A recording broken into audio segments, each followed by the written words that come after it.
দেশ জুড়ে তোলপাড়। আলোচিত সমালোচিত কন্টেন্ট ক্রিয়েটর তৌহিদ আফ্রিদি এবার সিআইডির জালে ধরা পড়ে গেল। বরিশাল নগরীর ব্যস্ত রোড বাংলাবাজার থেকে শুরু হওয়া এই অভিযান এখন দেশ জুড়ে আলোচনার কেন্দ্রবিন্দুতে পরিণত হয়েছে। ২৪ আগস্ট রবিবার বরিশাল শহরের বাংলাবাজারে হঠাৎ করে নেমে আসে সিআইডির বিশেষ টিম। কয়েক ঘণ্টার গোপন অভিযানের পর আটক করা হয় তৌহিদ আফ্রিদিকে। কোতোয়ালি মডেল থানার ওসি মোহাম্মদ মিজানুর রহমান গণমাধ্যমকে নিশ্চিত করেছেন, তৌহিদ আফ্রিদি এখন ঢাকার পথে। তদন্তের স্বার্থে তাকে আদালতে হাজির করা হবে। কিন্তু প্রশ্ন হচ্ছে, কেন এই গ্রেপ্তার? জানা গেছে, রাজধানীর যাত্রাবাড়ী থানায় দায়ের হওয়া একটি হত্যা মামলার ১১ নম্বর আসামি তৌহিদ আফ্রিদি। গত বছরের ১ আগস্ট দায়ের হওয়া মামলায় প্রধান আসামি ছিলেন সাবেক প্রধানমন্ত্রী শেখ হাসিনা, ২ নম্বরে সাবেক সেতুমন্ত্রী ওবায়দুল কাদের, ৩ নম্বরে সাবেক আইজিপি আব্দুল্লাহ আল মামুন। একই মামলার ২২ নম্বর আসামি ছিলেন তৌহিদের বাবা, মাই টিভির চেয়ারম্যান নাসিরউদ্দিন সাথী, যাকে কয়েকদিন আগে ঢাকায় গ্রেপ্তার করে ডিবি পুলিশ এবং ৫ দিনের রিমান্ড শেষে তাকে কারাগারে পাঠানো হয়। গ্রেপ্তারের খবর ছড়িয়ে পড়তে সামাজিক যোগাযোগ মাধ্যমে ঝড়।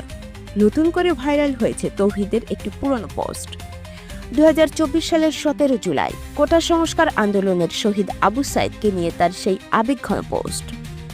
আমি ভাষা আন্দোলনের সালাম রফিককে দেখিনি, কিন্তু আমি দেখেছি আবু সাইদ ভাইকে। সেই পোস্ট আবারও মনে করিয়ে দিচ্ছে আন্দোলনের রক্তাক্ত দিনগুলো। এদিকে জুলাই রেভলিউশনারি অ্যালায়েন্সে কয়েকদিন আগে সরকারকে আলটিমেটাম দিয়েছিল, তৌহিদ আফ্রিদিকে দ্রুত গ্রেপ্তার না করলে তারা কঠোর কর্মসূচি ঘোষণা করবে।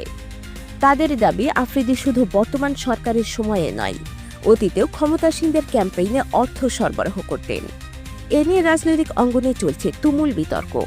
কেউ বলছেন এটা ন্যায় বিচারের জয়, কেউ আবার দেখছেন প্রতিশোধের রাজনীতি। সাধারণ মানুষও দ্বিধা বিভক্ত। কেউ বলছেন আইনের শাসন সবার জন্য সমান হতে হবে, আবার কেউ আফ্রিদির গ্রেপ্তারকে জনপ্রিয় কণ্ঠস্বরকে চুপ করানোর চেষ্টা বলে অভিযোগ তুলেছেন। বিশ্লেষকরা বলছেন, এই গ্রেপ্তার শুধু একটি মামলার ইস্যু নয়, বরং বর্তমান সময়ের রাজনৈতিক অস্থিরতারও প্রতিচ্ছবি। এখন সবার নজর ঢাকার আদালতের দিকে। সেখানে কি হয়, কি তথ্য বেরিয়ে আসে, আর কি নতুন মোড় নেয় এই আলোচিত মামলার তদন্ত, সেটাই দেখার বিষয়।